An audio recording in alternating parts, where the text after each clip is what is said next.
Interim চুক্তির পক্ষে ছিলেন বা বিপক্ষে ছিলেন ব্যাপারটা না। আমি আবারও বলছি যে যদি জাতীয় স্বার্থ রক্ষা করে কোনো ধরনের চুক্তি করা সম্ভব হয়, শুধুমাত্র সেক্ষেত্রেই আমরা চুক্তিটা করব, এরকম কথা ইন্টারিমের সময় বলা হয়েছিল।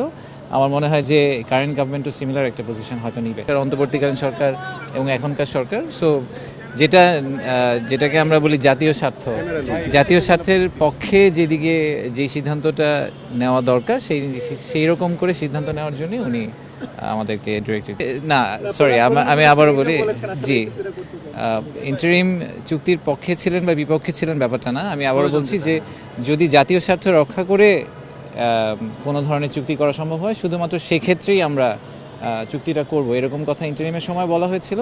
আমার মনে হয় যে কারেন্ট গভর্নমেন্টও সিমিলার একটা পজিশন হয়তো নিবে।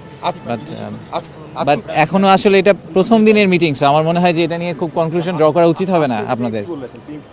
না, উনি আজকে আমরা ওনাকে ব্রিফ করেছি, উনি আসলে আজকে ব্রিফ আমাদেরকে করেনি, উনি শুনেছেন এবং কিছু প্রাইমারি